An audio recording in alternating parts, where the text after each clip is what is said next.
Rain, rain, and more rain. That's what greeted the pros for the silver anniversary of the Byron Nelson Golf Classic. Outside of warm and windy conditions on Friday, the other 3 rounds were affected by day-long rains, which disrupted everything from the ground crew work to the women who keep track of the golfers' score.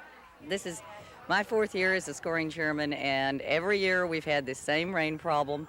But I'll have to say the scorers are real troopers, and they seem to go with the flow, and they show up early, and they stay late, and they score extra rounds, and everybody seems to enjoy it. It's a little work. The ladies do more than just keep track of the players' strokes. They also provide stats like fairway accuracy and greens hit in regulation, and enjoy doing it. I take time off from work every year to do it because I just frankly enjoy being out with them. I don't think I would enjoy volunteering back behind. I'd much rather be out doing something. Real interesting thing to me is to get to actually see the clubs that they're using, you know, what on a par 3, I mean, they'll use like a 6-iron today on number 2, and it seems so far to me to see someone hit a 6-iron is really neat. For the second time in 2 years, and for only the second time in the history of the Nelson, the tournament was shortened to 54 holes. And at the end of the 3 rounds, 4 players, Ray Floyd, Billy Ray Brown, Ben Crenshaw, and Bruce Litsky, were tied at 11 under.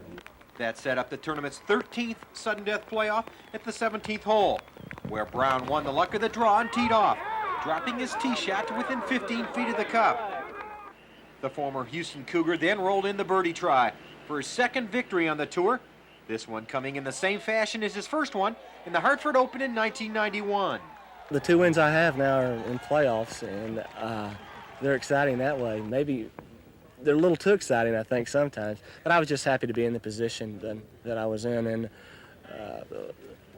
I'll take them any way I can get them.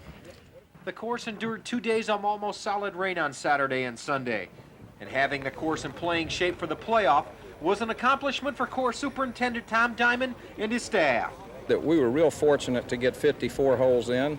We played some golf every day, and I think the salesmanship club and the grounds people and the people here at Las Colinas showed all their tremendous efforts just to get us in 54 holes. So as a player, actually, we were probably on the easy side. It's trying, having to wait around and hope for the weather, but in the long run, we were all very fortunate to get in 54 holes and have a successful tournament. We've got over 500 volunteers, and everybody did a hard, tough job the last 2 days. But, you know, I feel uncomfortable for our fans, but there's a lot of people out here in spite of the rain, and naturally we'd like for it to be different, but we had 4 great players, 3 of our past champions, and another Texas boy who became a champion. So now all 4 of the players are champions of the Byron Nelson Golf Classic, GTE Byron Nelson Golf Classic. We're really proud about that. And Hardy fans did weather the storm, staying to see some of the greatest names in golf play in less than ideal conditions. They're amazing. I watched a lot of good golf here, even abbreviated as it was. There was an awful lot of good golf here. Oh, I've just got to see the final round. This is fantastic. 11 under par. This is great.